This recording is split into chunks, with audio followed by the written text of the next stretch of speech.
Thank you and welcome to the show this morning. The topic this morning is democracy in Nigeria, and we have to talk about the democracy and some of the problems that democracy confronts in Nigeria. Dr. LMadu. Dr. LMadu is an international lawyer, and he's the founder of an organization called Pan-African, and of course the editor of the Pan-African Journal. And of course, Dr. LMadu, let me welcome you to the show this morning. Thank you. Thank you. Well, and to tell you, Dr. LMadu, how delighted we are to have you, because you've given us so many excellent shows dealing with the continent of Africa and the relationship that that has with things going on indeed in this particular country.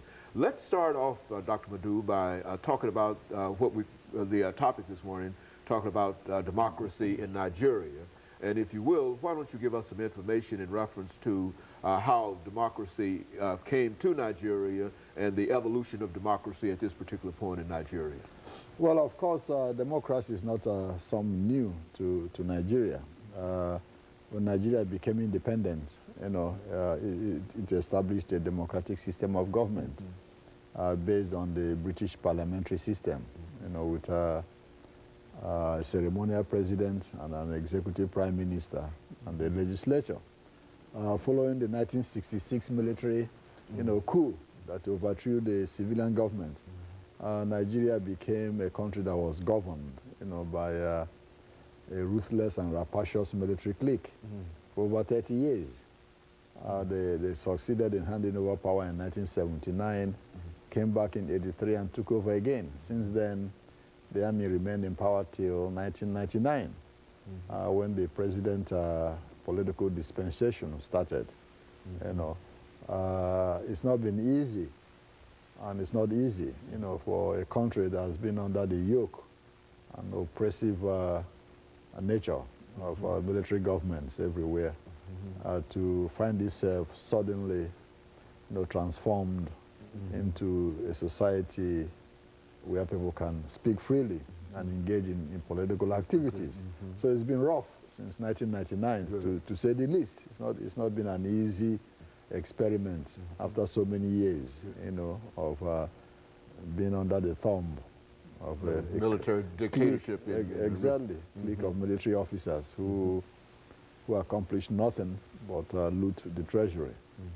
So President Obasanjo, who himself was a military leader, transformed into a civilian president, is also finding it difficult, to transform himself from somebody who gives orders to somebody who has to build a consensus, to govern. But credit should be given to him, for at least trying to steer the country towards a more, peaceful, democratic existence. Now, some of the current problems, when we talk about democracy in Nigeria, some of the current problems really go back to the president himself. Would that not be a correct statement? In terms, I think his tenure as president is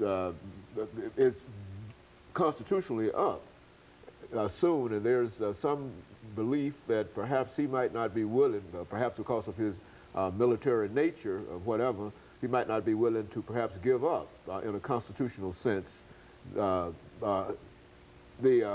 government. I mean, is that a correct assessment? Yes, correct in a sense. The Constitution, of the country states that the government and the governors, have to have a maximum of 8 years, 2 terms, 4 years each. Mr. Obasanjo's term ends next year, 2007, made to be specific. He hasn't said he's going to run, and he hasn't said he's not going to run. But like everywhere else, you have a lot of political opportunists and sycophants who've been running around the country trying to amend the Constitution to give the president 4 more years, and some of the governors, to extend their terms to 4 more additional years. But to give President Obasanjo, credit, he hasn't said he's running. And so since he hasn't said he's running, we assume he's going to step down, next year, as the Constitution mandates. So let's wait and see, and see what happens in the next few months.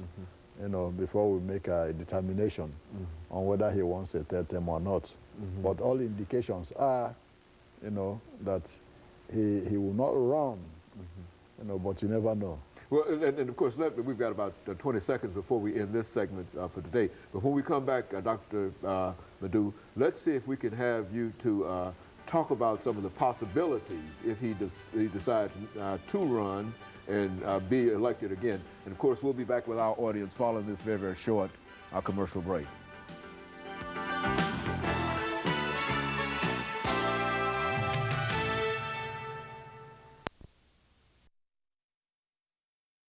We're talking to Dr. Leonard